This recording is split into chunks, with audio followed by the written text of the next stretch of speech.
According to the 9/11 Commission, the airplane that appeared over Washington and went on to strike the Pentagon was Flight American 77, the same plane that had disappeared from radar screens over West Virginia almost 1 hour before. But they never provided any evidence of that. As we have seen, the flight data recorder's serial number that could have identified the airplane was never released.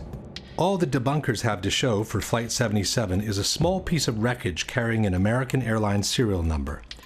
But this piece could have been placed by anyone onto the grass after the impact. In fact, unidentified men in suits were seen meddling with the debris right after the impact, in direct violation of the rules of a crime scene. A contractor who was only 100 yards away from the point of impact stated, "It was DPS, the guys in the black coats. They were here right then and there. That's what I don't understand. Where did they come from? Maybe they knew something. I don't know." The debunkers claim that the witnesses' accounts are more than sufficient to identify the airplane. Hundreds of people saw an American Airlines jet fly into that building. But it's presumable that if anyone wanted a different airplane to look like an American Airlines aircraft, they would have at least thought of painting the fuselage with the same colors. The majority of witnesses recall seeing a large airliner, but there are also witnesses who describe a much smaller, executive-like airplane. I was just casually looking out the corner, out of the window, in the corner of my eye, I saw what looked to be maybe a 20-passenger corporate jet, no markings on the side. From my office, I was able to see a white jet, like a Gulfstream type commuter jet, I guess. Omar, you say this was a smaller plane, 10 to 15 passengers maybe? No es muy grande. No es muy grande. It's not like too big, it's just... tú sabes los aviones comerciales. It's like business airplane. Like a business jet. Yeah. It looked like a commuter plane, 2 engine, come down from the south, real low, proceed right on and crashed right into the Pentagon. And are you fairly sure that it was what we sometimes describe and recognize as a small commuter plane? Yes, it was. By the witnesses' accounts alone, it's impossible to establish what kind of airplane it was. As the plane clipped 5 light poles before striking the Pentagon, the debunkers maintain that the distance between the light poles indicates a corridor wide enough that only a large airliner could have created it. Ce qu'on peut voir justement, c'est que l'avion en arrivant a tombé 5 pylônes qui étaient sur sa trajectoire, et ces pylônes étaient espacés de 25 mètres. Troviamo alcuni lampioni abbattuti, 5 lampioni. Tutti insieme fanno una fascia larga 26 metri. Facciamo finta di ipotizzare che non sappiamo che si tratti di un aereo. Sappiamo che c'è qualche cosa largo 26 metri che è passato di lì. 26 meters is roughly 85 feet, but the wingspan of a 757 is 124 feet, which means any airplane with an 85-foot wingspan could have downed those light poles. It didn't need to be a 757. In fact, with a 100-ton airliner hitting a reinforced concrete building like the Pentagon, one would expect to find a situation similar to this. What immediately stood out instead was the absence of large, identifiable pieces of debris which are usually found after the crash of an airliner. Bob Pugh was the first professional cinematographer to arrive on site. No one was in control of the area. I had free reign. And there's a lot of debris in the foreground of those videos. Again, very small pieces. I mean, I'm standing on pieces, a dinner plate or smaller in size. All the while I'm looking for wreckage, and I can't find a piece of anything that I recognize. I can't see the tail, I can't see the wheels, I can't see the engines, there's no chairs, there's no luggage. According to the debunkers, there are no large pieces of debris on the lawn because most of the airplane ended up inside the building. Quindi gran parte dei frammenti dell'aereo non sono fuori perché l'aereo è entrato nell'edificio. Purdue University has produced a detailed computer animation illustrating the official version of the event. We had the plans for the Pentagon, all the details, right down to the last reinforcing bar. The speed of the airplane and the direction from which came was given to us by the Transport Safety Institute. According to the official version, the plane approached in a low trajectory, clipping 5 light poles from the nearby intersection. Slightly tilted to the left, it hit a trailer parked outside the building with the bottom of the right wing, and then impacted the facade at an angle of 42 degrees. Most of the plane penetrated the facade and proceeded inside the building on a diagonal course, causing destruction as it was being destroyed. The fuselage pierced through the outer wall of the C-ring, producing this round-shaped exit hole 10 to 12 feet wide. There are, however, many problems with this version of the events. The first one is the actual wingspan of a Boeing 757. Most of us remember the facade of the Pentagon after it had collapsed. But before it collapsed, right after the impact, this is what the building looked like. This series of pictures was taken by a Navy photographer shortly after the impact. There doesn't seem to be enough damage for a Boeing 757 to have penetrated the building almost in full. Using the best part from each image, a digital expert has created this composite picture, which has become the universal tool of reference for anyone involved in the debate. The composite picture shows an almost continuous opening at ground level, about 90 feet wide. The damage extends to the second floor, with an entry hole about 15 feet wide. This is enough, maintain the debunkers, to have accommodated most of the plane inside the building. Effectivement, on peut se demander où est-il passé. Et puis, si on prend des photos qui ont été prises à des instants différents et qui justement, par un assemblage, ont permis de montrer les dégâts qui étaient réellement visibles sur la façade, et là on voit clairement que tout le rez-de-chaussée a été anéanti sur une longueur de 30 mètres, et puis au milieu, bien sûr, vous avez le trou de la carlingue. That gash in the E-ring was about 90 feet across. The wingspan of the plane was about 124 and change. That punched the hole into the building. It is true, the wingspan of a 757 is 124 feet, but the debunkers forget that the plane came in at a 42-degree angle, which makes the projected wingspan on the facade 160 feet wide. That's almost twice the 90-foot existing gash. As shown in this animation, the left wing should have also destroyed these two windows to the left of the opening. But the whole segment to the left of the opening doesn't seem to have been hit by a wing traveling at 500 miles per hour. The window's wooden frames are still in place, and the glass seems to have been broken from the ensuing explosion, not from the impact itself. The limestone covering the facade has fallen off, but the bricks underneath appear practically untouched. By the same projected angle, the right wing should have impacted the facade all the way to this column on the second floor. In fact, there is a diagonal cut on the second floor wall that could have resulted from the wing's impact. But this puts most of the wing above the second floor slab, which means it never penetrated the facade to begin with. So where did it go? This is the explanation by Popular Mechanics for what happened to the wings. The wings did not fully penetrate the facade. In fact, the wings had already been partially sheared off by the time the plane even hit the building. The fuselage mainly made the hole that existed. Conspiracy theorists want to know why it wasn't the width of the full wingspan of the plane, and actually just the simple reason was that the wings came off. But where did they go? Popular Mechanics doesn't say. A similar problem is posed by the horizontal stabilizers, which extend some 50 feet in width. As they are mounted 3 feet higher than the wings, they should have impacted the facade approximately here and here. But there are no visible marks from their impact on the facade, nor is any recognizable piece of the stabilizers visible on the lawn. Same story for the tail, which raises 24 feet above the fuselage. At the time of impact, the tail should have hit as high as the windows on the 4th floor. The Purdue animation shows the tail entering the building in full, as if it were cutting through butter. But the facade above the entry hole doesn't show any significant damage, and the glass from the windows around the hole isn't even broken. For the missing tail and stabilizers, Popular Mechanics offers this generic explanation. A plane flying 500 miles an hour, hitting a concrete wall that is extremely reinforced, there's not going to be much left of it. You're not going to see it sitting on the lawn of the Pentagon in 1 or 2 or 3 pieces. But here is the problem. If part of the wings, the stabilizers, and the tail disintegrated against the facade, how could the fuselage penetrate it almost entirely?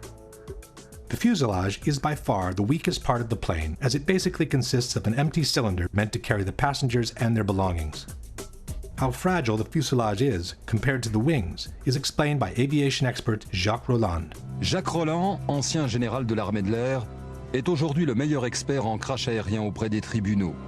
Il n'est pas du tout évident de comprendre qu'effectivement, dès que vous avez un choc à l'avant, l'ensemble s'enfonce à la vitesse de pénétration en fait. Et le premier point dur se trouve ici. Tant que vous n'arrivez pas là, l'avion, c'est du papier. Question. How could the fuselage, which is the weakest part of the plane, penetrate the facade almost entirely, while part of the wings, the stabilizers, and the tail, which are relatively stronger, were unable to do so and were shattered in 1,000 pieces instead? Even more mysterious is the disappearance of the engines.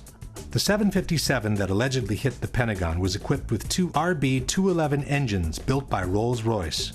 Almost 8 feet in height, weighing over 7,000 pounds each, the internal core of the engine is made with components so sturdy and resistant that they are considered practically indestructible. It has to rotate at about 10,000 revolutions per minute, with a blade speed of about 800 miles per hour. To operate at around 1700 degrees, they're designed not to melt. Quali sono le parti che non vengono distrutte, che non si squagliano per il calore? Pezzi del carrello e il cuore dei due motori, che è molto più compatto dalla parte esterna dei motori, ovviamente, fatto in materiali che devono resistere alla temperatura, 2000-2500 gradi, per cui la parte centrale dei due motori è sicuramente sopravvissuta all'impatto. But where are they? In their animation, Purdue University has chosen to ignore the issue. As one can see, moments before the impact, the two engines simply vanish into thin air. Debunker Paolo Attivissimo has made what he calls a cautious suggestion. Questo è un motore Rolls-Royce RB211. Questo è un oggetto trovato davanti al Pentagono. Quando dicevo prima, probabilmente i motori non sono completamente entrati, questo oggetto è di forma compatibile. Faccio il prudente, dico semplicemente che è di forma compatibile. But this rotor could have come from any engine. There is also another picture of a similar disc, or possibly the same disc, from a different angle. And then there is this part of an engine found inside the Pentagon. But we are not looking for scraps. We are looking for 2 3-ton pieces of machinery made with steel and titanium that after an accident should look something like this. Or like this. Or like this. In fact, had the Pentagon been hit by a 757, the two engines would have impacted the facade around these 2 points, just below the wings. This means they would have proceeded inside the building on a path somewhat parallel to the fuselage, carving a trail of destruction much more devastating than any other part of the plane. È un proiettile simile il motore? Sì, sicuramente sì. Può essere tranquillamente un proiettile. Lanciato a 800 km/h, la struttura viaggia. E non si ferma al minimo ostacolo. But there are no engines visible outside the exit hole, nor are there any other holes in the wall that could have been caused by an engine. Question: can you explain what happened to the core of the two engines, which is built with components so strong and resistant to be considered practically indestructible? Now for the biggest mystery of all, the exit hole. According to the official version, it was the fuselage of the plane that created this hole in the wall of the C-ring. On September 15, 2001, the Pentagon renovation manager stated, the plane penetrated through the E-ring, D-ring, C-ring. The nose of the plane just barely broke through the inside of the C-ring, so it was extending into AE drive a little bit. The AE drive is the internal alley separating the C-ring from the B-ring. But how could the fuselage have made it all the way through the wall of the C-ring? Un aereo che pesa 120 tonnellate, lanciato a 800 km/h, impatta una facciata, la trapassa. Nel trapassarla viene tritato dalle colonne che ci sono in mezzo, a mo' di grattugia, se mi passate questo termine, e alla fine quel che rimane sono solo frammenti molto piccoli. Quel poco che rimane in fondo arriva dall'altra parte. If the fuselage is only a cylinder and it gets cut and ground by the columns in 1,000 pieces, how can it retain the circular shape needed to punch this almost perfectly round hole in the wall? This is where the explanations by the debunkers become absolutely fascinating. The mass of the plane penetrated the building with enormous energy and continued into the building in a state almost more like a liquid than a solid. Then encountered reinforced concrete columns 2 feet thick. So the aircraft was flying through a forest of columns. The plane became almost like an artillery shell or a tank round. What actually came out, it was a circular ball of fire, which is how fire goes when it moves. That's why it has a perfectly round shape. By this time, there was an avalanche of debris that was moving as a single mass, much as in an avalanche of snow. Whether it was a liquid mass, a ball of fire, or an avalanche of snow, all these hypotheses are flatly contradicted by the Pentagon Building Performance Report, a document published in 2003 by the American Society of Civil Engineers. In assessing the condition of the columns on the first floor, the report reads, columns 3G, 3H, 3J, and 5J were damaged but still standing, although in the direct path of the fuselage. It is highly unlikely that any significant portion of the fuselage could have retained structural integrity at this point in its travel. The aircraft frame most certainly was destroyed before it had traveled a distance that approximately equaled the length of the aircraft. The length of the aircraft is 155 feet, which is roughly half the distance between the entry and the exit holes. That no substantial part of the fuselage reached the wall of the C-ring was also confirmed by the first eyewitnesses who described the damage inside the Pentagon. So the plane went in to the E, D, and to the C-ring. Not all the way through the C-ring. Question. Given that, according to the Pentagon Building Performance Report, the aircraft frame most certainly was destroyed before it had traveled a distance that approximately equaled the length of the aircraft, and that it is highly unlikely that any significant portion of the fuselage could have retained structural integrity from that point on, can you explain what caused the almost perfectly round exit hole in the outer wall of the C-ring? In conclusion, we have an opening on the first floor that's a bit more than half the projected wingspan of a 757.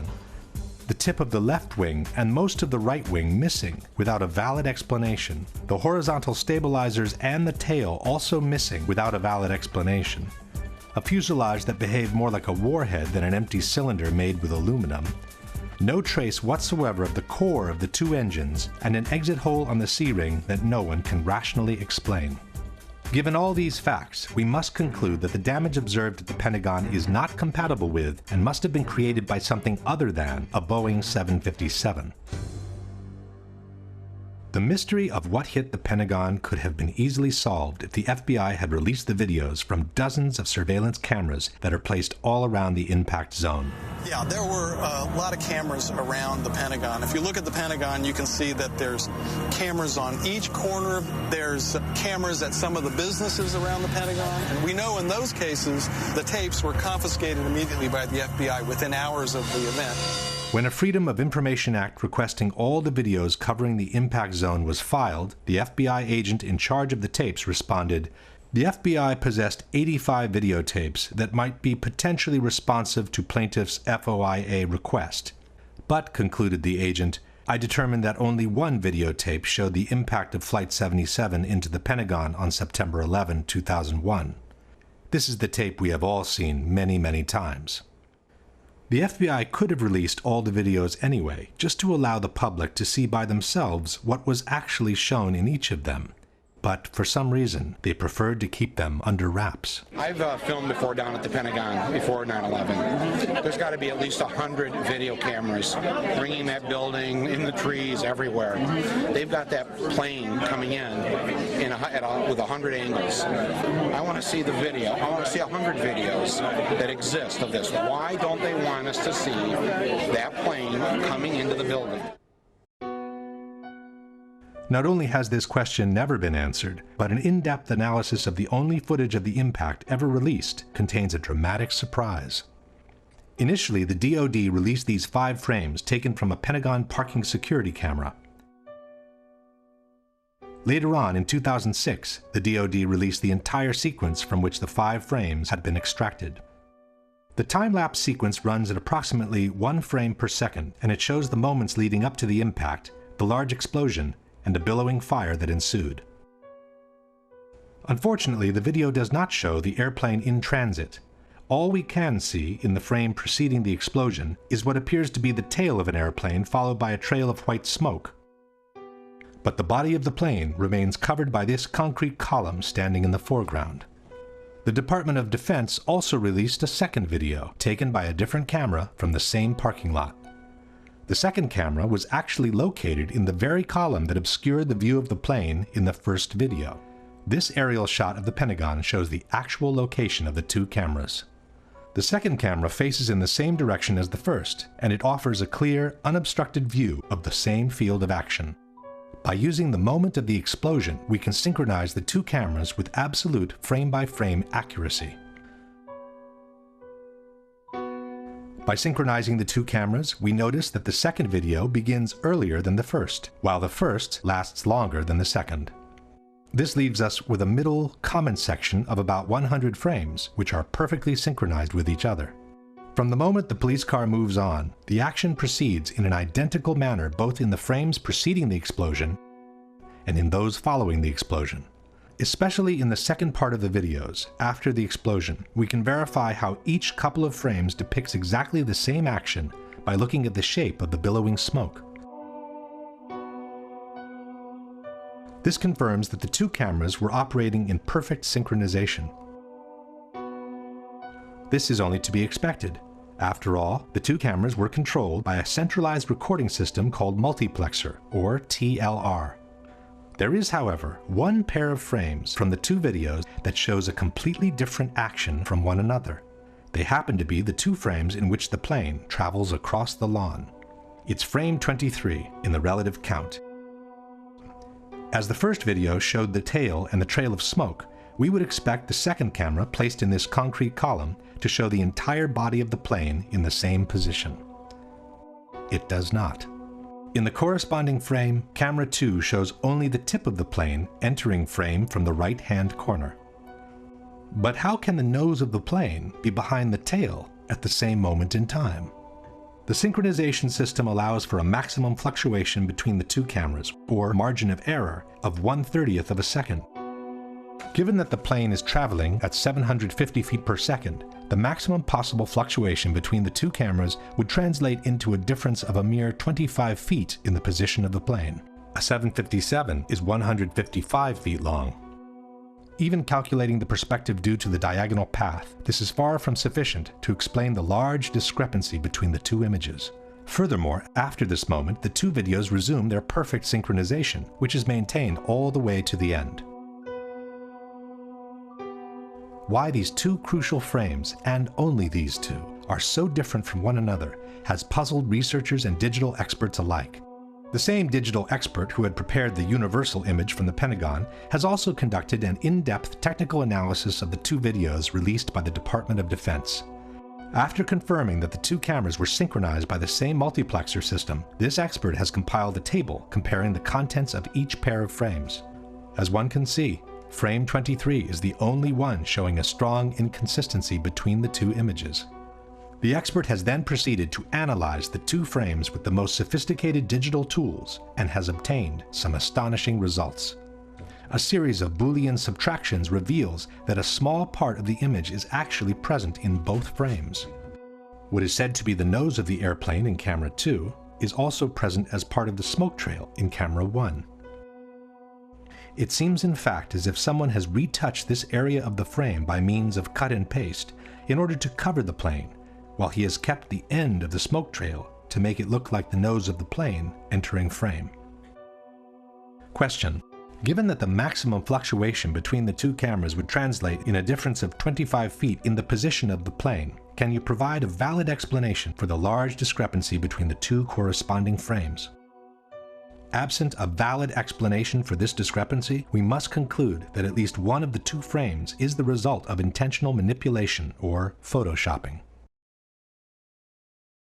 If we now summarize the situation at the Pentagon, we have the total lack of evidence that the unknown incoming was in fact Flight 77, a mysterious phantom plane that attracted the attention in the opposite direction, the failure from the White House to shoot down the incoming even though it posed a serious and imminent threat, a totally illogical approach maneuver from a terrorist's point of view, an alleged hijacker incapable of performing that maneuver, the absence of any significant part of the plane from the wreckage, a damage to the building clearly incompatible with a 757, a doctored tape of the impact, and the obvious reluctance by the FBI to release any other tape that could allow the identification of the plane.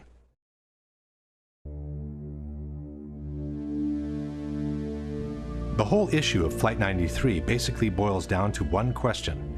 If you just happened to drive by and someone told you that a Boeing 757 has just crashed into this hole and most of the 100-ton airliner is now buried under the ground, would you believe it or not?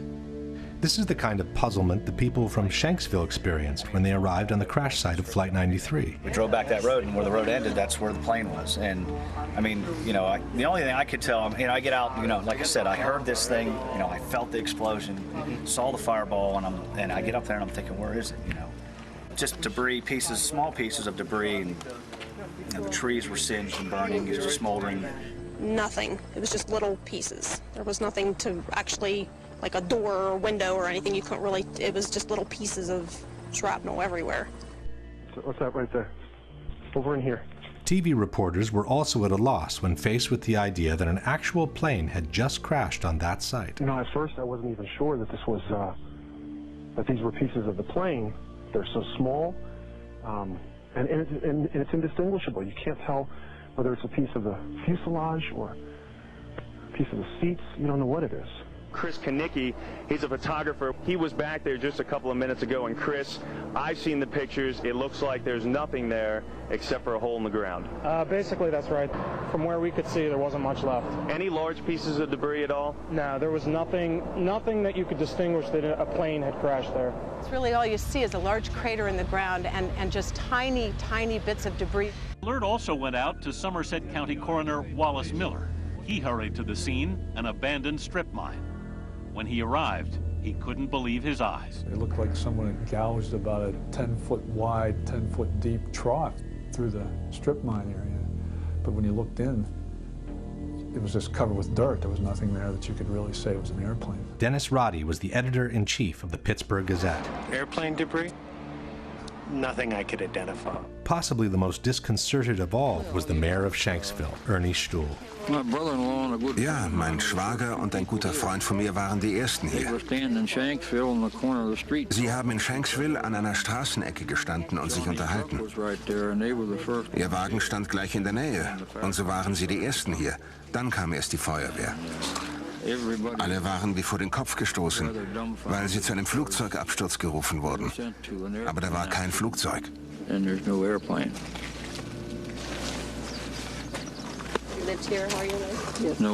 Flugzeug.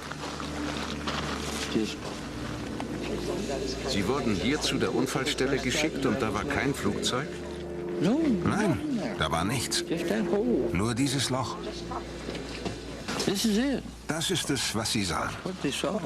Ich dachte immer, das sei die Absturzstelle. Das ist sie, aber da ist nichts zu sehen. It's in that hole, says the FBI, that most of the airplane lays literally buried in the ground.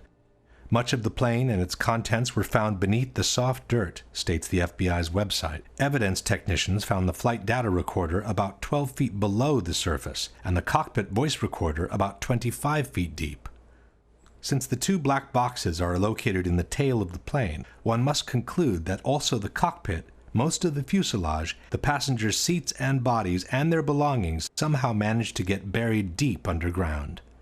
The only ones who don't seem to have a problem with this explanation are the debunkers. We have this idea that when planes crash, they crack in half and there's this dramatic burned wreckage. That's what happens when planes crash at very low speeds, usually on approach or takeoff from an airport. This plane was flying straight down. It was approaching the speed of sound. It would have if it had gone much farther. And it penetrated into soft ground with incredible velocity.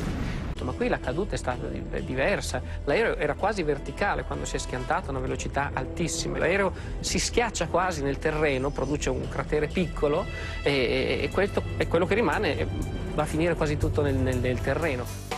First of all, it isn't true that the plane hit the ground almost vertically. According to the NTSB flight path, the 757 hit the ground at an angle of about 45 degrees. This fact alone removes much of the exceptionality the debunkers would like to attach to this crash. But even if it were true that the plane fell almost vertically, how could the hole have closed itself up even before the first responders arrived? This is not mud. This is your typical hard country soil. When a plane crashes and makes a hole in the ground, the hole remains open and quite visible from above. This, for example, is the crater caused by Flight Pan Am 103 when it crashed in Lockerbie, Scotland in 1988. It's true that the 747, the plane that crashed in Lockerbie, is larger than a 757, but it's also true that the Pan Am flight broke up in mid-air due to an explosion and that only part of the plane caused the crater seen in the photographs. Let's compare the size of the Lockerbie crater, several blocks wide, with the one in Shanksville, several feet wide. This is the size of a human being next to the Lockerbie crater. This is the size of a human being next to the Shanksville crater. These are people looking down into the Lockerbie crater. These are people standing by the Shanksville crater after the accident. Compare the size of a car with the Lockerbie crater and the size of a small truck with the crater in Shanksville. This is the largest chunk of the Pan Am flight that was found near Lockerbie. It's almost half the front part of the fuselage and includes part of the cockpit. This is the largest piece of debris we have ever seen from Shanksville. It's a piece of fuselage a bit wider than 2 passenger windows in a picture released 5 years after the event. This is an engine from Pan Am Flight 103 which plunged to the ground at a location near Lockerbie. This, we are told, is an engine from Flight 93, which was supposedly excavated from the hole in Shanksville. These are images from different crashes, showing that the tail of the plane almost always survives. It does so because it's normally the last part of the plane impacting the terrain, when most of the kinetic energy has already been dissipated to the ground. This is the mark on the ground that was supposedly left by the tail of Flight 93 before it vanished into thin air. These are the chunks of the wings that are normally found after a plane crash. These are the marks that the wings of the plane allegedly left on the ground in Shanksville before vanishing with everything else into thin air. And this is the center of the hole, which is supposed to have swallowed practically the whole fuselage. But this is where the official story of the crash becomes truly fascinating. According to the FBI, after 2 weeks of excavation in Shanksville, 95% of the plane had been recovered. A Boeing 757 weighs roughly 100 tons. A mid-sized car weighs about 2,500 pounds, a ton and a half. This means that, according to the FBI, the equivalent of at least 50 to 60 cars was actually excavated from the ground. Question: can you explain how most of an airplane weighing 100 tons could end up buried deep underground in a hole that closed itself up before the first responders arrived? But even if it were true that 95% of the plane has been recovered, where is it? Why have we never been shown it? When a controversial accident happens, all efforts are made to recover as many pieces of the plane as possible. These, for example, are the remains of the flight from Lockerbie, which have been pieced together in a hangar. These are the remains of TWA 800, the flight that crashed in the ocean near Long Island in July 1996. These are the remains of flight Itavia 870, which crashed in unclear circumstances near Ustica, Italy in 1980. Why wasn't the same thing done with United 93?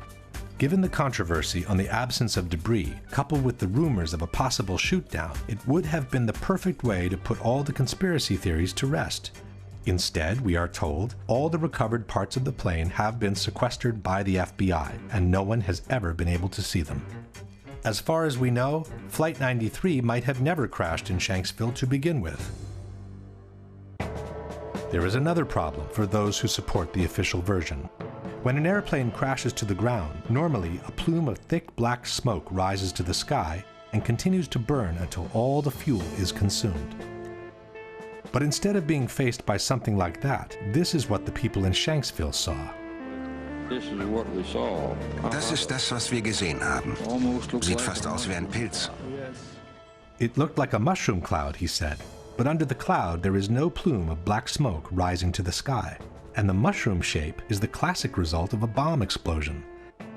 The same local reporter also noticed the absence of smell from burnt jet fuel and the odor of scorched earth instead. And there's a very strong odor of the scorched earth. The only way I can describe it. It doesn't smell like jet fuel. It smells like... Kendall, how do you describe it? Just burned earth. Burned earth. It smells like burned earth. The grass next to the hole also indicates there was no fire after the explosion, as it appears perfectly dry and untouched all around. Some have suggested that this is only the initial explosion, and that the plume of black smoke hasn't started to rise yet. But this hypothesis is disproven by this video, taken by a local amateur shortly after the explosion took place. Crash over on Lambertsville Road. As one can see, the initial cloud floats in the air, but the typical plume of black smoke rising from below is not there. Don't know anything If we fast forward the video, we can see that the situation doesn't change much. After more than 1 minute, the initial cloud is still there, but there is no black smoke whatsoever rising from below. Question: since the plane was carrying 8,000 to 10,000 gallons of fuel at the time of impact, can you explain why there is no plume of black smoke rising from the ground after the initial explosion? But the toughest problem for the supporters of the official version is to explain how different parts of debris could end up several miles away from the crash site, even though the plane is supposed to have hit the ground in one piece. William Bunch was a reporter for the Pittsburgh Gazette. I gathered all the information I could and quickly learned that there were a lot of things about the crash of Flight 93 that didn't really add up right away. The fact that debris fell on this lake a couple miles away at the same time that the plane was crashing. The lake Bunch is talking about is Indian Lake, which is located a couple of miles southeast of the crash site. According to the debunkers, there is a valid explanation for the debris found in the lake. Perché quello che le dice di pezzi trovati chissà dove sono arrivati a Indian Lake, che è a 1600 metri di distanza. Sono stati trovati pezzettini di carta che sono volati perché c'è vento. First of all, it's not true that there was wind on that day. As the images show, there was only a light breeze gently moving the air all around. The very cloud from the explosion, as we have seen before, practically didn't move for over 1 minute. Secondly, it wasn't just small pieces of paper that were found. From the Pittsburgh Tribune we read, "By Wednesday morning, crash debris began washing ashore at the marina." Witness John Flegel said there was something that looked like a rib bone amid pieces of seats, small chunks of melted plastic, and checks. In any case, the problem is not limited to Indian Lake, which is 2 miles away from the crash site. Debris from the plane was found as far as 8 miles away, near New Baltimore. This is the map of the debris field published by the Pittsburgh Tribune. CNN also reported the secondary field, confirming that the debris belonged to Flight 93. Well, Darren, in the last hour or so, the FBI and the state police here have confirmed that they have cordoned off a second area about 6 to 8 miles away from the crater here where this plane went down. This is apparently another debris site, which raises a number of questions. Why would debris from the plane, and they identified it specifically as being from this plane, why would debris be located 6 miles away? Could it have blown that far away? Seems highly unlikely. And as to whether it broke up on the way, we don't know that. FBI is being very tight-lipped about that. But again, it leads to that possibility. It certainly leads to a number of questions. Since the plane is supposed to have hit the ground in one piece, can you explain how it was possible for debris to be found 6 to 8 miles from the crash site on a day when only a light breeze was blowing? The extension of the debris field is not the only fact suggesting a shoot-down. There are other elements that seem to confirm it. Standing there watching on TV and the lights flickered in the building. About that time we heard the engines roar, and we took off out of the building. As we were coming out from the office out through the building, the ground shook and we heard big boom. Looked over and saw the big ball of fire. Flegel later told other people about the lights flickering. I was in Atlanta, and I was sitting there talking to another guy, and I was explaining to him about whenever we were standing in the office and the lights flickered and everything. And as soon as he heard me say that, he immediately stopped me and he said, "Well, I'm retired from the Air Force." He said, "That plane was shot down." And I said, "Why?" And he said, "Because whenever the lights flickered, they zapped the radar frequency on everything before they shoot." The mayor of Indian Lake also remembers the power going off just before the crash. Our power had gone off, and then we felt a tremor. It sounded like a missile came across our house. I mean, they were going that fast. The mayor of Shanksville had something interesting to say. "I know of 2 people, I will not mention names, that heard a missile," Stuhl said. "They both live very close, within a couple of 100 yards. This one fellow served in Vietnam, and he says he's heard them, and he heard one that day." But who could have possibly shot the plane down? As far as we know, there are no witnesses who saw fighter jets near Flight 93 at the time of the crash. There are, however, some witnesses who saw a small, unmarked white plane which flew over the area just before the crash. I was just driving along here. It was a beautiful day. Had my window open, had the stereo on, and when I got up here almost to the stop sign, this small white plane, at the time, that's what I thought it was, went over top of me.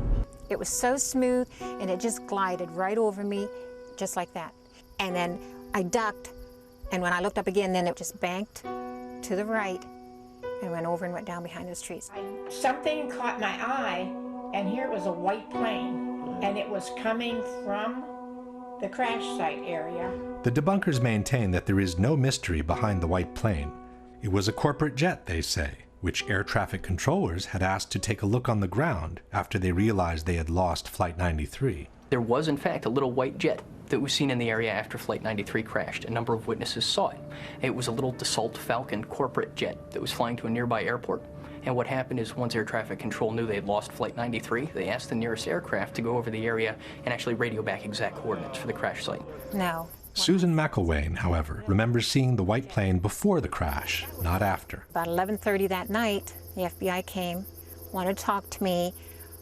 They kept asking me how big the plane was. I said the plane, it was small, wasn't much bigger than my van that I saw, and that it went over top of me.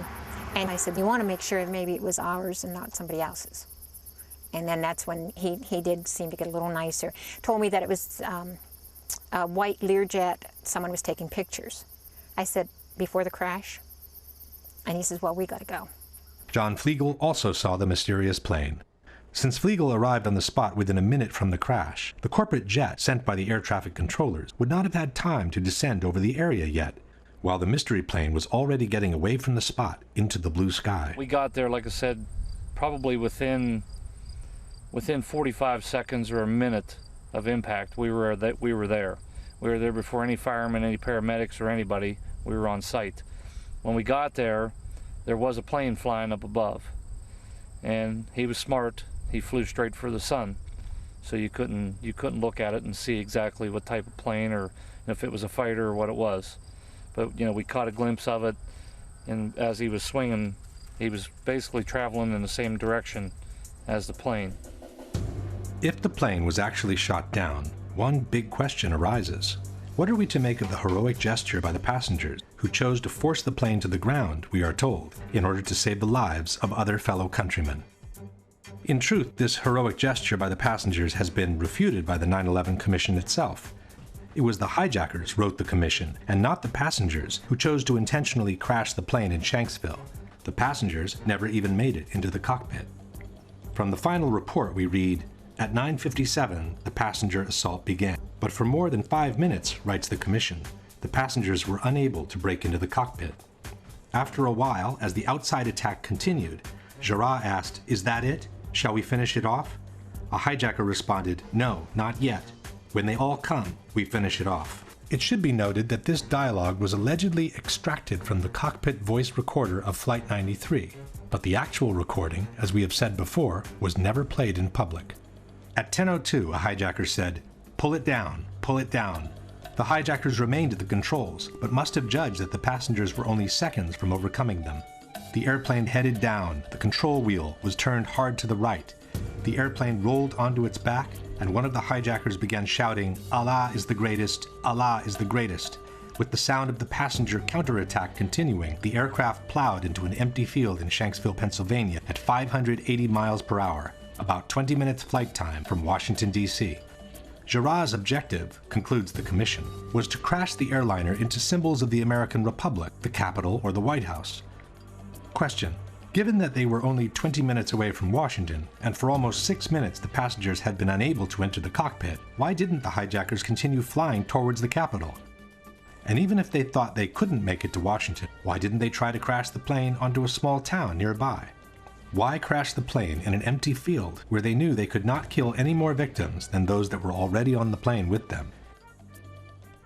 Maybe a less fictional explanation for Flight 93 is the one offered by Vernon Gross, author and former NTSB investigator. The role the government plays in times of stress, how they view the public. Can the public stand the truth?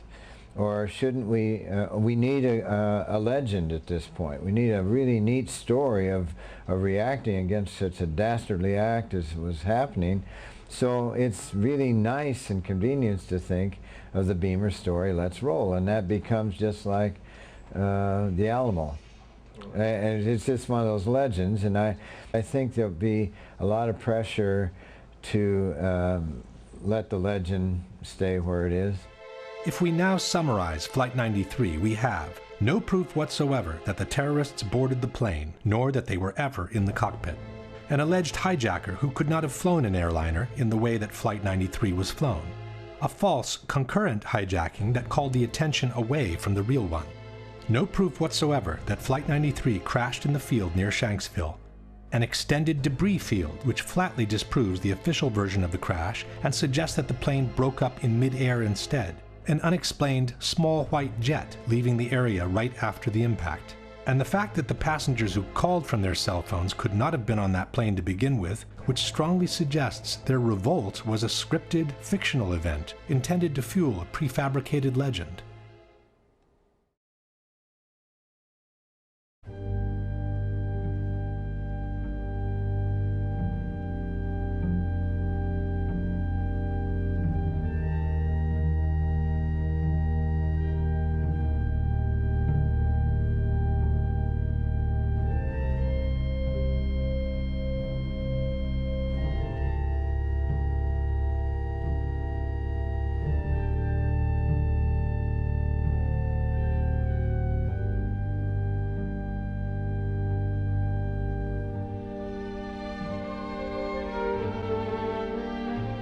I'm on the 83rd floor. What? I'm on the 83rd floor. What's the telephone number you're calling? Conveyor C. You can do anything 41 2623. Are they going to be able to get somebody up here? Well, of course, man. We're coming up for you. Two of us in this office. We're not ready to die, but it's getting bad. There's no one here yet, and the floor is completely engulfed. We're on the floor, and we can't breathe. Please hurry. No fire for now, and no smoke, right? Of course there's smoke. Where are you? What's where you guys up to? We're getting there. We're getting there. Doesn't feel like it, man. I got one kid. It's very hot. I don't see any air anymore. Okay. All I see is smoke. Smoke rises. We're on the floor. We're in the window. Can't see. Can you stay on the line with me, please? Yes, ma'am. I'm going to die, aren't I? No. I'm going to die. Ma'am, say your prayers. Thank God to blow you in from the left. Help! Help! Ma'am? Help! What the hell happened? Oh, my God. Oh, God!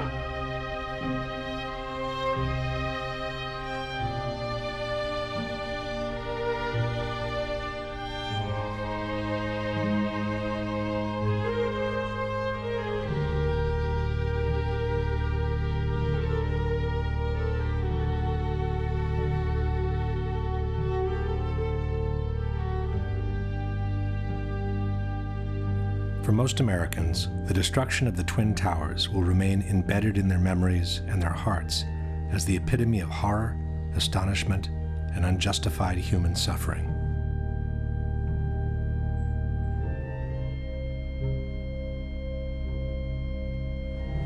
But for some, it may have represented the moment where large corporate interests of global reach and cynical economic greed found the perfect place for a secret encounter. Common wisdom has it that the September 11 attacks destroyed two of the best jewels America has ever had. But exactly jewels, the Twin Towers, were not. While they sat on some of the most valuable real estate in the world, after 30 years the Twin Towers had become obsolete. With each of the floors built as an open space of almost 1 acre in size, the rising cost of energy had made it extremely expensive to keep the buildings warm in winter and cool in summer. General maintenance was also very expensive compared to buildings from more recent years. In his 1999 book on the Twin Towers, Divided We Stand, author Eric Darton wrote, "When the World Trade Center was bombed in February 1993, it was already passing its prime as office space, overtaken by a generation of more recent, cybernetically smart buildings with higher ceilings and greater built-in electrical capacity. To maintain the Trade Center as Class A office space commanding top rents, the Port Authority would have had to spend $800 million rebuilding its electrical, electronic communications, and cooling systems." Furthermore, after the 1993 bombing, the tenancy had dropped dramatically, and it had been very hard to bring it back to normal levels. But the biggest problem with the Twin Towers was the large amount of asbestos they contained.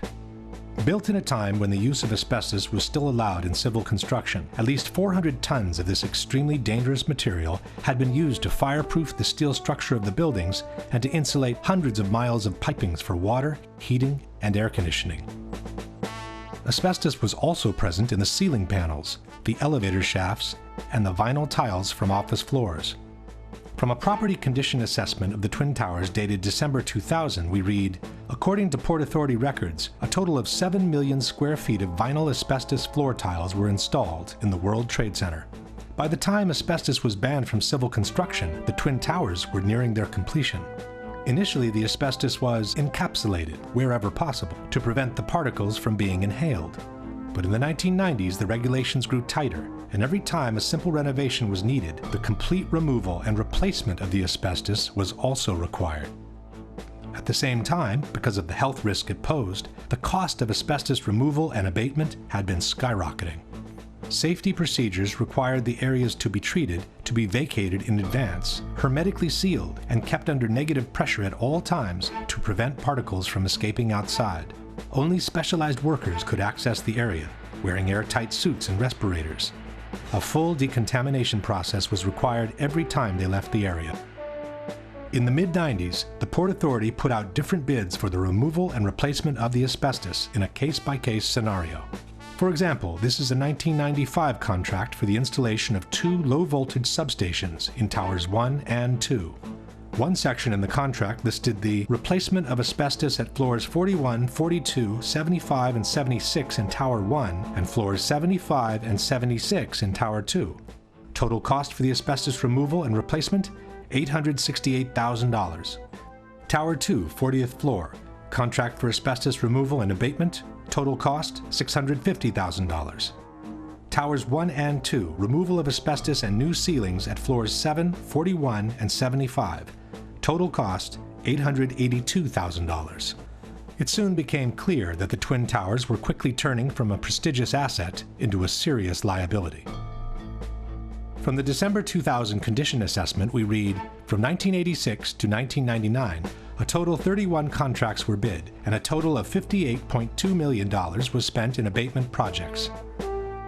By then, 3.5 million square feet of vinyl asbestos floor tile was removed. Only half of the initial 7 million square feet installed. At the estimated cost of $5 to $6 per square foot, that accounted for an additional $20 million in cost for the Port Authority, and that was for the floor tiles only. There were also hundreds of thousands of square feet of spray-on fireproofing to be removed throughout both buildings. And then there were the elevators. This is the list of elevator shafts with asbestos-containing material as of December 2000. This is Tower 1, and this is Tower 2. Reportedly, by the year 2000, the Port Authority was looking at an asbestos abatement bill of as much as $1 billion, the same money it would have cost to build a brand new tower. Back in the 90s, the Port Authority had sued the insurance companies, trying to get them to cover the cost of the asbestos removal. But in May 2001, 4 months before the terrorist attack, the Port Authority of New York and New Jersey lost their 10-year-old court battle. At that point, the Port Authority was between a rock and a hard place. The Twin Towers could no longer be maintained without incurring the cost of asbestos removal, yet they could not be demolished because of the large amounts of asbestos they contained. The only remaining option was to dismantle and remove the 2 poison-filled giants one piece at a time. But the cost of such an operation would have been so astronomical that no one has ever tried to put a number on it.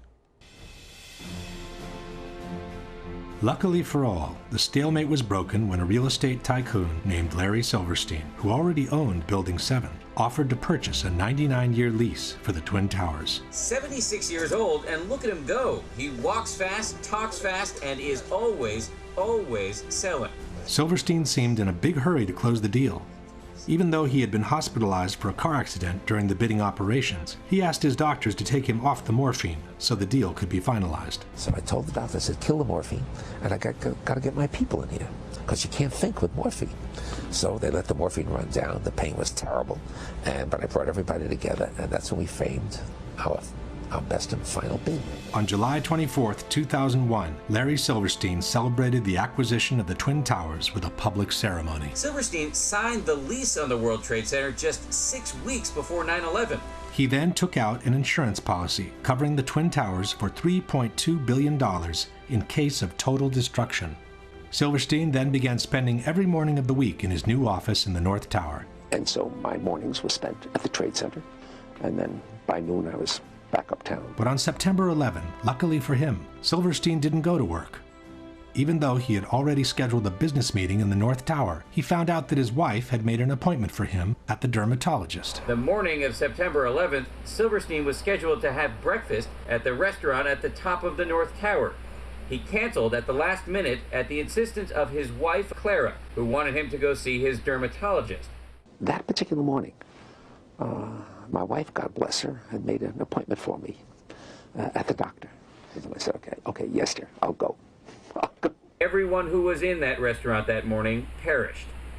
And then, just minutes later, received a telephone call to turn on a television set and witnessed this horrendous circumstance. This is how, on the evening of September 11, Larry Silverstein found himself in control of some 12 million square feet of new office space to be built on some of the most valuable real estate in the world. And since the terrorist attacks had been two separate events, contended Silverstein, the insurance companies would have to pay him $7 billion to rebuild what he has always been calling My Three Towers. I will spend $7 billion on My Three Towers. Eventually, a settlement was reached for $4.5 billion, which was still 1/3 more than the amount initially insured by Silverstein. And since on September 11, due to the terrorist attacks, Building 7 had also been destroyed, Silverstein received another $800 million to rebuild a skyscraper that had originally cost $400 million. It's a much more beautiful building. It's a glass facade, allows the light to come into the space. The views on four sides are phenomenal, and the space looks magnificent. In the meantime, all the asbestos from the Twin Towers has been inhaled by the citizens of downtown Manhattan, and especially by the first responders and volunteers who worked at Ground Zero, who are now being decimated by mesothelioma and other pulmonary diseases. In the debate over the destruction of the World Trade Center, two important organizations have played a major role. One is NIST, the National Institute of Standards and Technology, which was officially tasked by the U.S. government to investigate the collapse of the three skyscrapers. In 2005, NIST presented their final report on the collapse of the Twin Towers, and in 2008, the one on Building 7.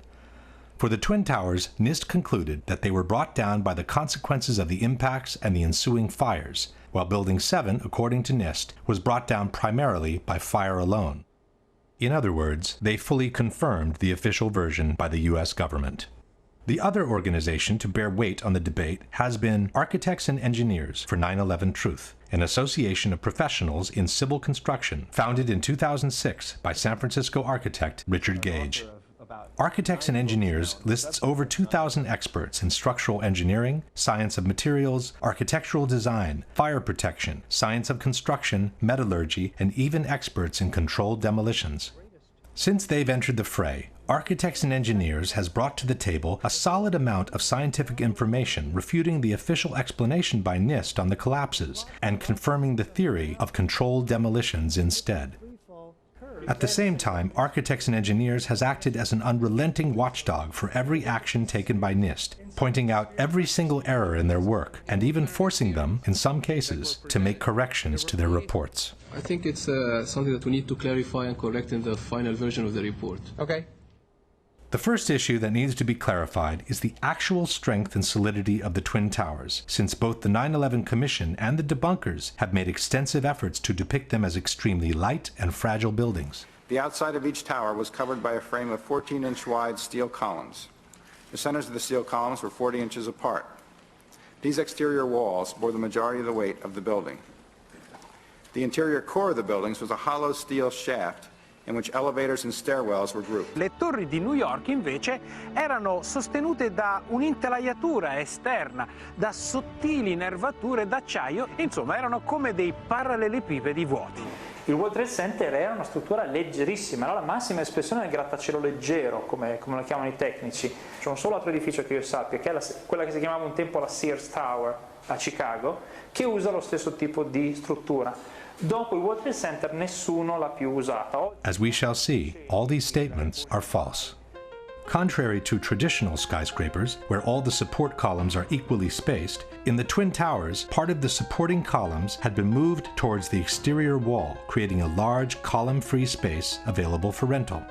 For this reason, the external structure had literally become a grid of steel columns made with prefabricated blocks that were mounted on site. These are the thin steel nerves mentioned by debunker Alberto Angela, 244 steel columns placed approximately 2 feet apart, which supported 40% of the weight of the towers. Far from being two empty parallelepipeds, the internal structure was comprised of 47 steel columns, so long and sturdy that a special factory in Japan had to be built in order to assemble them. It was the core structure to support the majority of the weight of the building, 60% of it, and not the external structure. The core structure seen on the left is what the 9/11 Commission has called a hollow steel shaft. This is the same core structure near the base of the tower. The core structure was an actual, extremely robust steel skyscraper built within another skyscraper. The core structure housed the stairs, the elevators, and all other services needed for the functioning of the tower. The inner walls of the core structure were made of simple layers of sheetrock. A long series of steel trusses connected the core structure to the external one and supported the floors. The floors were also prefabricated rectangular pieces covered by a thin layer of concrete. The internal and external structure connected through an umbrella-like structure called a hat truss, which kept together the towers and bound them from above. The idea that this kind of structure is fragile and therefore no longer used after 9/11 is disproven by the new Building 7 built by Larry Silverstein. A strong central structure supports the majority of the weight of the building. Long steel beams support the floors and connect the core structure to the external one, allowing for a large column-free space in between. A very similar concept to the one used in the Twin Towers. Most importantly, the debunkers forget to mention that the Twin Towers were built with a structural redundancy of 3 to 5 times the weight they were meant to support. This structure was capable of holding 3 to 5 times the weight. These buildings are built to handle several times the load above them. So those perimeter columns could handle 5 times the load above them, and the core columns could handle 3 times the load above them. In addressing the solidity of the Twin Towers, the Massachusetts Institute of Technology stated that its 244 perimeter columns made it one of the most redundant and one of the most resilient skyscrapers. On the same subject, the architectural firm of Roth & Sons wrote, "The building as designed is 16 times stiffer than a conventional structure. The Vierendeel trusses would be so effective, according to the engineer's calculations, that all the columns on one side of a tower could be cut, as well as the 2 corners and several columns on the adjacent sides, and the tower would still be strong enough to withstand a 100-mile-per-hour wind." John Skilling, the structural engineer who designed the Twin Towers, stated, "Live loads on these perimeter columns can be increased more than 2,000% before failure occurs." In particular, the Twin Towers were designed to sustain the impact of a large airliner traveling at 600 miles per hour and still remain standing. Interviewed in 1993 by the Seattle Times, John Skilling stated, "We looked at every possible thing we could think of that could happen to the buildings, even to the extent of an airplane hitting the side. Our analysis indicated the biggest problem would be the fact that all the fuel from the airplane would dump into the building. There would be a horrendous fire, a lot of people would be killed, the building structure would still be there." And it was. After the impacts, both towers remained standing, showing no major effect on their stability. Furthermore, NIST has confirmed that the initial jet fuel fires themselves lasted at most a few minutes. This means that from that moment on, the only available source of fuel for the fires was common office furnishings. And, as we know, regular office fires are not hot enough to affect the stability of a steel structure. No steel frame high-rise building has ever collapsed due to fire. In over 20 years, I have not seen, until recently, a protected steel structure that has collapsed in a fire. These kinds of designs have performed extraordinarily well over history. In fact, until this occurrence, no building had fallen down because of fire. Furthermore, NIST estimated the combustible fuel loading was somewhat lower than found in prior surveys of office spaces. The number of interior walls, and thus the minimal amount of combustible interior finish and limited bookshelf space account for much of the differences. There was no reason for the towers to collapse at that point. With a structure that had clearly withstood the impacts, and with less than average office content to feed the fires, both buildings should have remained standing, allowing for the evacuation and rescue of everyone who had survived the initial impacts and the fires. Instead, both buildings suddenly collapsed from top to bottom, one 56 minutes after the impact, the other as much as 1 hour and 42 minutes after the impact of the plane. Why? The debate on the collapse of the Twin Towers centers around 2 major questions. One is what caused the initial collapse of the top section of the building onto the lower part of each tower.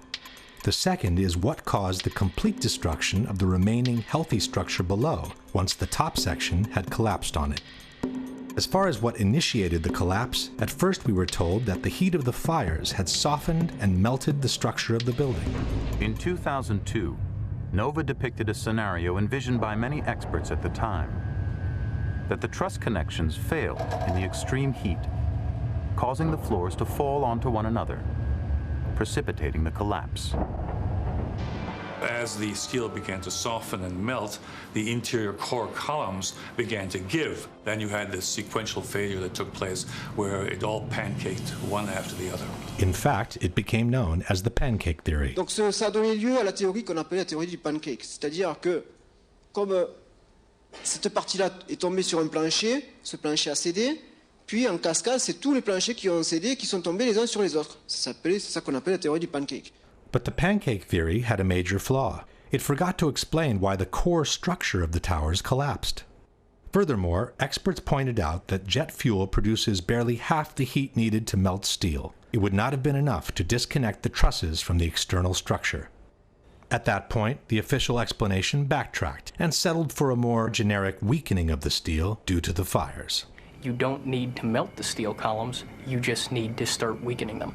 What we found is it doesn't take temperatures high enough to melt steel. It just has to heat up the steel so it expands and then softens and weakens the structure until it collapses. In the new explanation, the initial failure was no longer blamed on the rupture of the steel trusses, but on their sagging due to the heat. The trusses stayed connected to the columns, even as they sagged from the heat. They pulled on the columns, bowing them inward nearly 5 feet in some areas, until the columns reached the breaking point. Il ceso continua ad ardere, sta scaldando l'aria e scalda l'acciaio del solaio soprastante, che a questo punto comincia a flettersi, perde la propria resistenza ai carichi, si flette, tira in dentro le colonne, e a un certo punto le colonne della facciata che sono portanti, portano circa il 40% del peso della struttura, si rompono. Suddenly the columns snapped, and as a result the entire top of the building came down pretty much in free fall because the kinetic energy that was unleashed was just huge. NIST also maintained that the impact of the airplanes widely dislodged the fireproofing from the trusses, hastening the process that eventually caused them to sag. It should be noted that NIST made the dislodgement of the fireproofing a necessary condition for the towers to collapse. The buildings would not have collapsed under the effects of the airplane impact and the jet fuel ignited multi-floor fires. And the reason it collapsed is because the fireproofing was dislodged. But the theory of the sagging trusses created even more problems than the one before. First of all, there is no proof whatsoever that the fireproofing from the steel had been widely dislodged by the impacts, as NIST has maintained. The steel structure of a skyscraper is elastic, not rigid, and it absorbs the impacts by slowly swaying back and forth, not by vibrating. The building swayed slowly one way toward the Hudson River to the west. And by the time it came back, I just jumped up and just had to get out of the elevator. In fact, there are good reasons to believe that the fireproofing from the steel was not dislodged at all, as in the following example. This is James Glanz for the New York Times. When the plane hit the North Tower between the 94th and the 98th floors, Steve McIntyre, an engineer for the American Bureau of Shipping, was reading his email on the 91st floor. The plane hit, and I think he described it as the biggest wham he'd ever heard. But there wasn't much shaking. His email was still there after the impact. He was still staring at a glowing screen. He had a little knick-knack, a piece of slate in the shape of a sailboat, hadn't fallen off his desk. Pictures of his wife and kids just propped up on a bookcase were still upright. Nothing had fallen over. McIntyre was just below the point of impact. If his pictures didn't even fall, why should the spray-on fireproofing have been detached from the steel trusses? Secondly, there's no proof that the temperatures were high enough to seriously weaken the steel in any case, with or without fireproofing. The majority of the jet fuel was burnt up instantly in the big fireball, and it was gone. The fires that were left were office furnishings and carpet and things like that.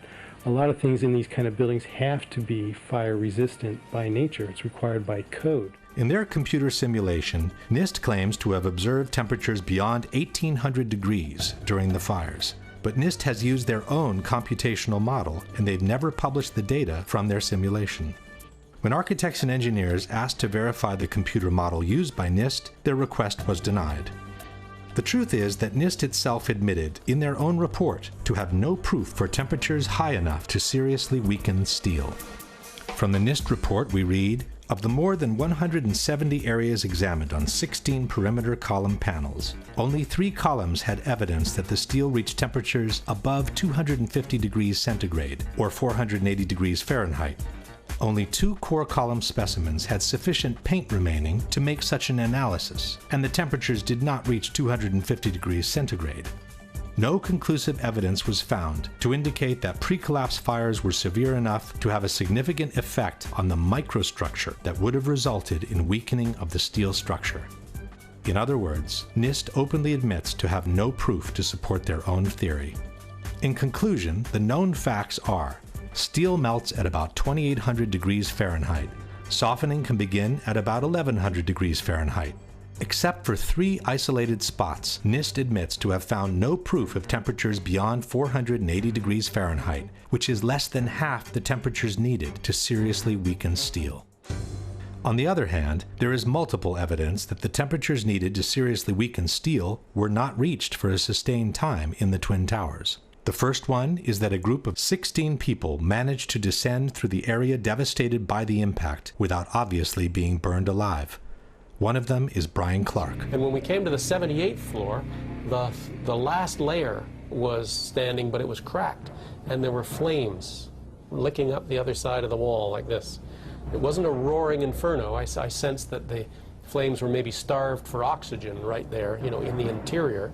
We kept going, and we got onto the 74th floor. When we got down that far, normal conditions. The lights were on, fresh air coming up from below. Attivissimo has maintained that these people managed to survive because in that part of the building the stairwell runs on the side of the tower and not through the center. Quando sono passati di lì, sono passati attraverso una zona che era nell'angolo opposto rispetto agli incendi. Quindi è logico che non siano stati bruciati. Questa scala fa questo giro e scende. In truth, stairwell A traverses to the side of the tower on the 82nd floor, but Clark and his colleagues were on the 84th. This means they descended 2 floors in the center of the tower before crossing over.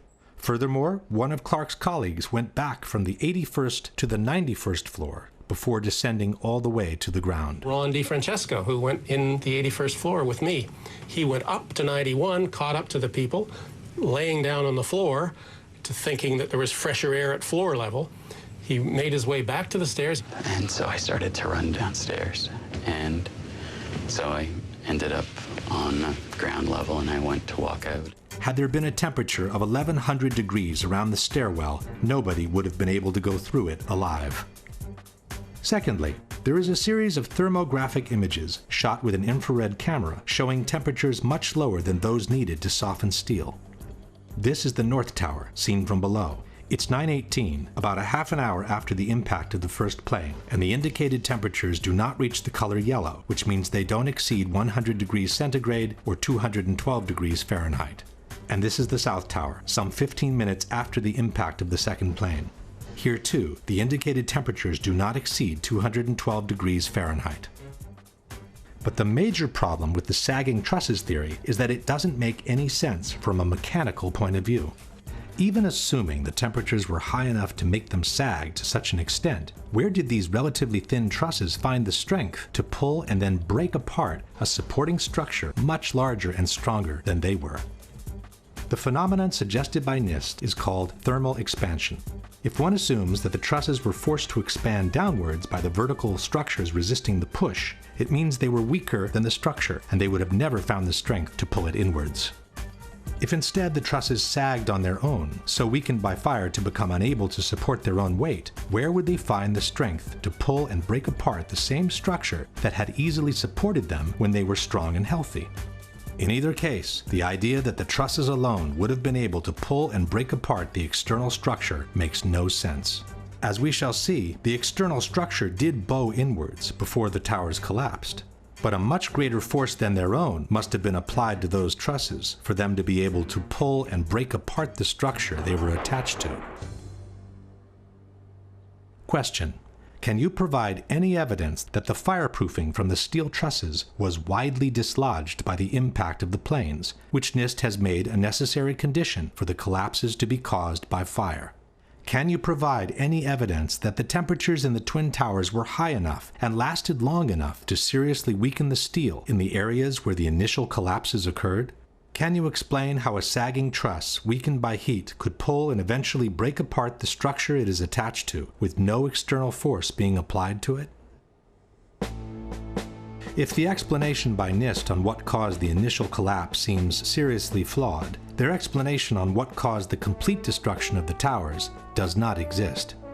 Within more than 10,000 pages filled with technical data of relative importance, in a footnote on page 82 of the NIST report we read, the focus of the investigation was on the sequence of events from the instant of aircraft impact to the initiation of collapse for each tower. For brevity of this report, the sequence is referred to as the probable collapse sequence, although it does not actually include the structural behavior of the tower after the conditions for collapse initiation were reached and collapse became inevitable. With the simple word inevitable, NIST purports to have explained the total destruction of 80,000 tons of a perfectly healthy steel structure upon itself. The area below the damage zone where the planes flew in and where the fire was, that area below that, those 80 or 90 stories, 80,000 tons of structural steel was not damaged in any way. Yet you stood there and watched it destroy itself, wiping out floor by floor all 287 structural columns as if they didn't exist underneath the damage zone. When a well-known debunking website wrote to NIST asking for a clarification on the sequence of the collapses, it received a similar answer. NIST did not describe the specific sequence of events after global collapse initiated. This astonishing statement has been repeated by NIST over and over again under the most surprising of justifications. Once the collapse initiated, the video evidence is rather clear. It was not stopped by the floors below, so there was no calculation that we did to demonstrate that, what is clear from the videos. This is tantamount to saying, once the Pearl Harbor attack initiated, the video evidence shows that the U.S. fleet was quickly overwhelmed by the Japanese, so we didn't feel the need to find out why it happened. To make up for this embarrassing void, the debunkers often point at some independent studies which purport to explain the collapses by gravity alone. Ci sono opere tecniche come quelle che vedete citate qui che analizzano in estremo dettaglio la dinamica del crollo delle torri gemelle e non trovano niente di strano. The study most quoted by debunkers is called What Did and Did Not Cause the Collapse of the WTC Twin Towers in New York by Czech engineer Zdeněk Bazant. But in his own study, Mr. Bazant admits to have worked on a one-dimensional model, while he states, the high tilt seen on the South Tower top would call for a three-dimensional model of progressive collapse. In any case, it is not up to private studies to explain the collapse of the Twin Towers.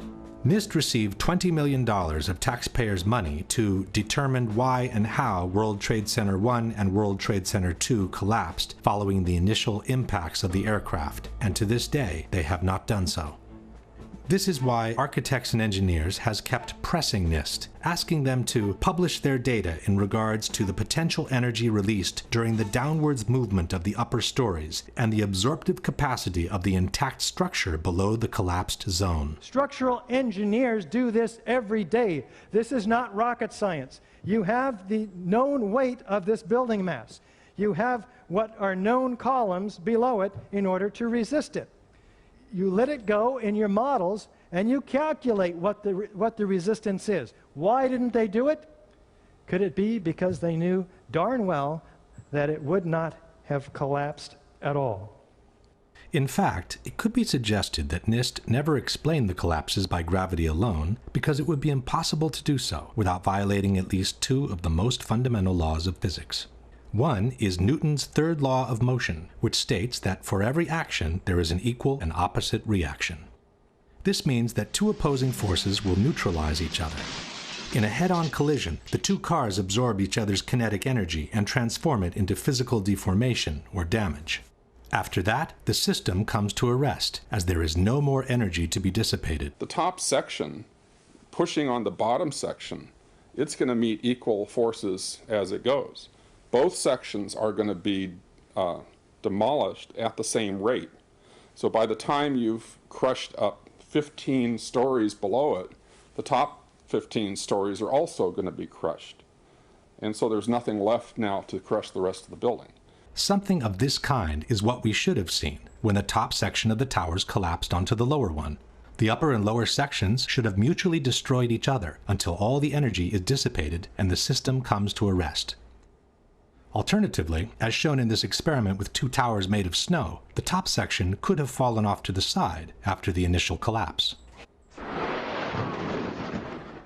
What could not have happened is this. A little tiny chunk of the building can't possibly fall and crush the entire structure below it. This is such a simple, fundamental concept that architects and engineers were astonished in seeing it totally ignored by NIST. This is high school physics, and our whole society is being led to believe that these fundamental laws of physics, hard science, don't apply anymore.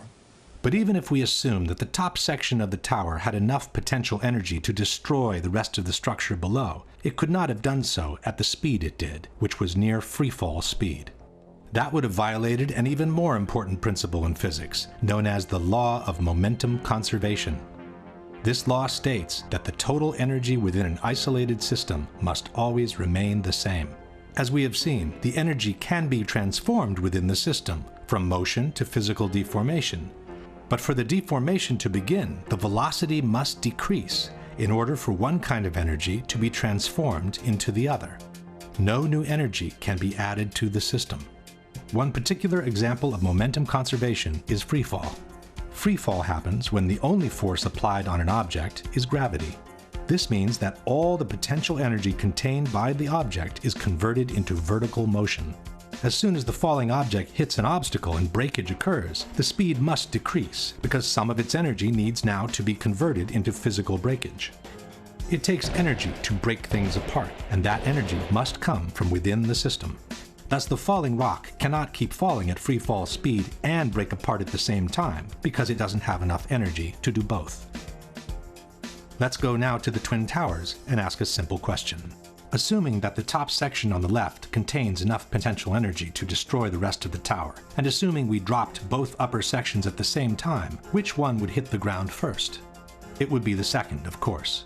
As it finds no obstacles in its path, the section on the right would quickly accelerate to free fall speed and maintain it all the way to the ground. The section on the left instead needs to use some of its energy to destroy the structure below, so it could never achieve free fall speed. In the case of the Twin Towers, however, both upper sections fell with an acceleration close to free fall speed, as if their path had been practically free from obstacles. It took each tower between 10 and 12 seconds to collapse to the ground, while an absolute free fall time would have been 9.2 seconds. In other words, both upper sections of the towers found enough energy to destroy 80,000 tons of healthy structure below, while accelerating to near free fall speed. This is, as we have said, absolutely impossible by gravity alone. The law of momentum conservation won't allow it.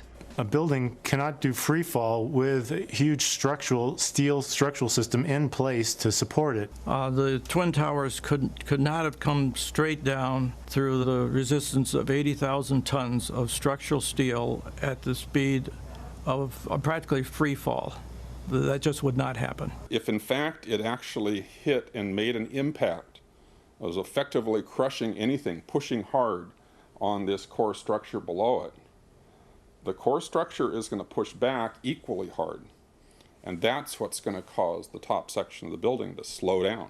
As energy is drained away from the system to deform those members, it would slow down the descending mass and cause a descent at less than free fall speed. There is only one way for those buildings to have collapsed at the speed they did. The buildings fall at a speed which can only occur if the structure has been removed, the vertical structure. The same Shyam Sunder from NIST has acknowledged that free fall can only be achieved with the absence of a structure below. Free fall time would be an object that has no structural components below it. But what could have removed the supporting structure below, since the falling section didn't have any extra energy to do so? The fact that it's coming down at free fall says all of the energy is being used to just make it go straight down, which means it's coming down through itself and not breaking up the building as it goes.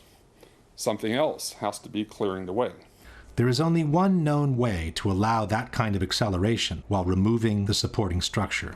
A building cannot do free fall without it being blown up. That's the only way it could come down at free fall. The only way that a building can accelerate as it collapses is by having pre-engineered, precisely timed, and precisely placed explosives. In other words, controlled demolition.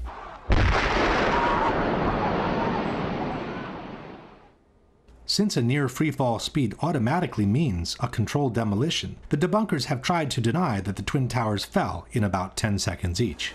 Tempi di crollo, si parla di 10 secondi, tempo di caduta libera, esatto, ma i tempi di crollo delle torri gemelle non sono quelli di una caduta libera. Sono, sulla base dei video disponibili, di almeno 16 secondi. Basta ascoltare la durata del boato.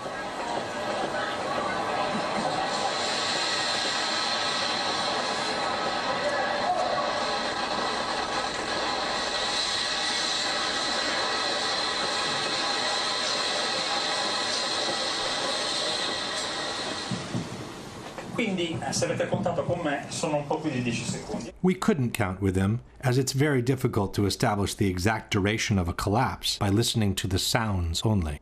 Furthermore, a couple of seconds more or less would not make a big difference, as the time for the transfer of momentum between each collapsing floor must be considered anyway. So a floor impacting on a floor below would transfer momentum, and that floor, those floors would transfer momentum such that in the Twin Towers, if you didn't have any columns whatsoever, it would still take a minimum of 30 seconds for these towers to collapse just by transferring the momentum of the floors. In any case, the near freefall speed of about 10 seconds has been confirmed by different official sources. The 9/11 Commission wrote that the South Tower collapsed in 10 seconds. Mr. Sunder from NIST has confirmed similar timings. The measurements have indicated that Tower 1 collapsed in about 11 seconds and Tower 2 collapsed in about 9 seconds.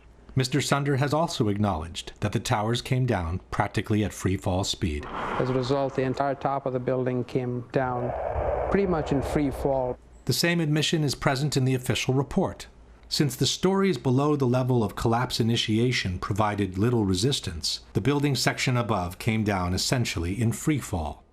At this point, we can pose the following question. Given that the building section above came down essentially in free fall, given that for free fall to occur, no supporting structure must be present, and given that the falling sections didn't have any extra energy to destroy the structure below, can you suggest anything different from some kind of controlled demolition for the removal of the supporting structure, which was necessary for near free fall speed to be achieved? At this point, one may wonder what the response by the debunkers has been to all the scientific arguments presented by architects and engineers. There has been no response. All the debunkers have done is to either belittle this association of professionals or to ignore it altogether. Et pour les ingénieurs, quand vous regardez les ingénieurs qui ont signé, alors là, c'est hallucinant. C'est-à-dire que vous avez des ingénieurs en électricité, en hydraulique, en sûreté nucléaire. Enfin bon, c'est vraiment la tour de Babel de l'ingénierie. Les personnes qui sont compétentes en calcul de structure, alors je les ai regardées, une petite trentaine, je suis gêné. Hein. Whether the experts in structural engineering are 30 or 300, it should not make any difference. It's their arguments that must be refuted, and Courant has never done so. Attivissimo instead has chosen to belittle architects and engineers as a whole by terming all its members as gymnasium builders. Abbiamo soltanto Richard Gage e i suoi 1200 costruttori di palestre che dicono ma secondo noi. But Attivissimo has never responded to their arguments either. But the most shocking statement comes from Popular Mechanics. In their book, Debunking 9/11 Myths, they wrote, "Not one of the leading conspiracy theorists has a background in engineering, construction, or related fields." This statement appears both in the original publication dated 2006 and in the revised edition published in 2011.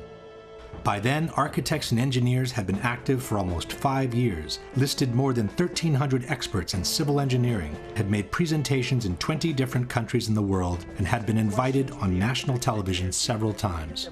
And what caught my eye is their claim that more than 1,300 architects and engineers examined the evidence about Building 7's collapse and disagree with the official report issued by the National Institute of Standards and Technology. I certainly am much more open-minded about it than I was, and it is because of the involvement of the 9/11 families and all these engineers and architects. Clearly, they know more than I do. The truth is that from the moment architects and engineers has entered the fray, not one of their scientific arguments disproving the official version and confirming the theory of controlled demolitions has been refuted in any way by the debunkers or by anyone else.